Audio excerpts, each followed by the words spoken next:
Madam మీరొక retired head మాస్టర్‌గా, ఒక కవిత్రిగా, అంటే ఒక అమ్మగా, ఇటు చూసుకుంటే ఒక భార్యగా, ఇట్లా అన్ని పాత్రలలో ఏ పాత్ర అంటే మీకెక్కువ ఇష్టము? ఏం జెప్తారు? వీటన్నిటి గురించి ఏవైతే ఉన్నాయో వాటన్నిటి గురించి ఏం జెప్తారు?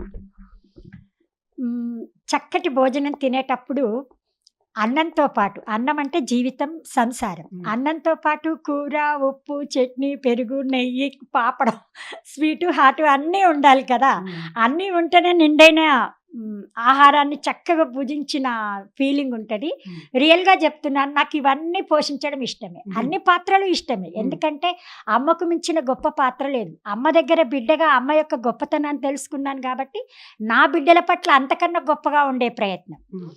ఒక ఒక భర్త భార్యను చక్కగా చూసుకుంటున్నాడు అంటే, భార్య ఎంతో ప్రేమగుండాలి. హ్మ్. ఈరోజు సమాజానికి ఇవ్వాల్సిన సందేశాల్లో ఇదొక్కటి. హ్మ్. కుటుంబం సంతోషంగా ఉండాలంటే, స్త్రీ చాలా ఓపికగా ఉండాలి. అంటే ఇది గూడా మళ్ళీ మన వాళ్ళు ఇప్పటి తరం ఒప్పుకోరని అనుకుంటున్నాం కానీ, ఒప్పుకుంటున్నారు. వాళ్ళకి గూడా అర్థమవుతుంది. హ్మ్. మధ్యలో ఏంటి అంటే, తిరగబడ్డారు.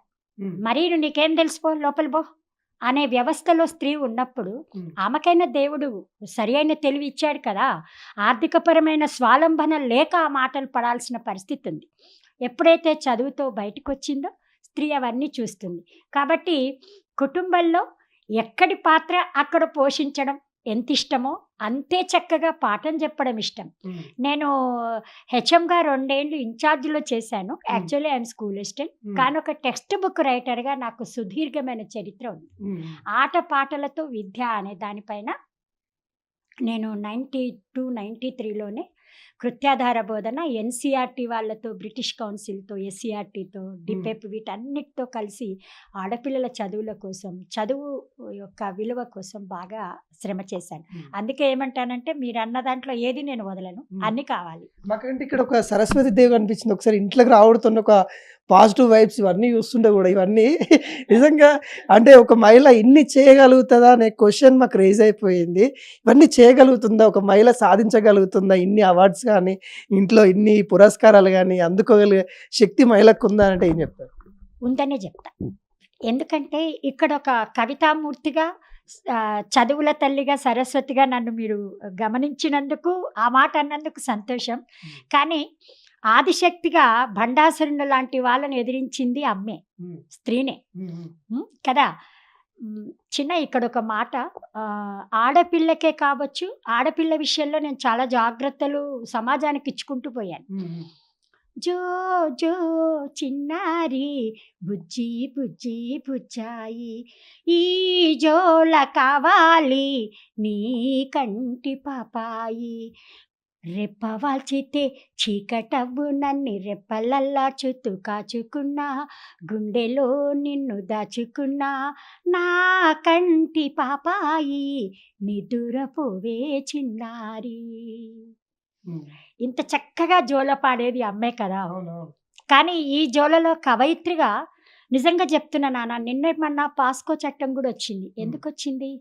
అంటే దుర్మార్గం ఇంకా గూడా కొత్త కొత్త రూపంలో పోతూ ఉంది అని. హ్మ్. అందుకే తల్లిగా అప్పుడప్పుడు వనకాల్సొస్తుంది. హ్మ్. హ్మ్. అందుకే ఈ కంటి రెప్ప వాలేంత టైంలో కూడా పాపకి ఏం అపాయం జరుగుతుందో అని తల్లి పడే తపనను నా పాట రూపంలో చెప్పుకున్నాను. ఆ పాటంతా పాడుతూ ఉంటే అసలెంత దుఃఖమొస్తదో ఆడపిల్లకంత ధైర్యమొస్తది. హ్మ్. హ్మ్. పరిస్థితులు ఎప్పుడు ఒక తీరుగుండవు. మూసిన కన్ను వెంటనే తెరుస్తాం కదా! చీకటవుతే తెల్లారితే వెలుతురొస్తుంది. అవును. అందుకే ఎక్కడైనా సమస్యొస్తే పరిష్కారం ఉంటుందన్న ధైర్యంతో ఉండాలి అనేది వీటి ద్వారా చెప్తున్నాం. కాబట్టి ఏ మహిళైనా తనెంచుకున్న మార్గాన్ని ఒక స్థిరంగా వేయాలి. హ్మ్. ఉప్పెనలాగా లేచి చప్పున పడిపోవద్దు. హ్మ్. మానసికంగా ఆత్మవిశ్వాసంతో ఒక ప్లానింగ్‌తో ఉంటే ఎవరైనా తీర్చుకోవచ్చు. నాకు టైం లేదు, నాకు తీరదు అనేది ఉత్తమాట. అంటే మహిళలు చాలామంది గూడా ఇంత టెక్నాలజీ పెరిగిపోయినప్పటికి గూడా ఎక్కడో ఒక మహిళ ఇబ్బంది పడతా ఉంది. గడప దాటడానికి ఆలోచిస్తున్న పరిస్థితి కనబడతా ఉంది. ఎందుకు ఇంకా మహిళ ఆలోచించాల్సిన పరిస్థితులు ఇంకా ఎందుకున్నాయి? వేటిపైన ప్రభుత్వాలు ఫోకస్ పెట్టాలని అంటారు? ఆర్థిక స్వాలంబన విషయంలో ప్రభుత్వం కొంతవరకు పెడుతోంది. మనము అంతర్జాతీయ మహిళా దినోత్సవం యొక్క థీమ్స్ ప్రతి సంవత్సరం ఒకటి ఉంటుంది. ఇక్కడ మనం 2025లో చూస్తే నాయకత్వ లక్షణాలు, ఆర్థిక స్వావలంబన పెట్టాం. ఈ సంవత్సరం మాత్రం గివ్ టు గెయిన్ అనే థీమ్తో అంతర్జాతీయ మహిళా దినోత్సవ థీమ్ నడుస్తూ ఉంది. ఇక్కడ మనకు అర్థమైంది ఏమిటి, మనం ఏం సంపాదించుకున్నామో మన జ్ఞానాన్ని ఇంకొకరికి ఇవ్వడం వల్ల పోయేది ఏం లేదు, నువ్వు తిరిగి పొందుతావు.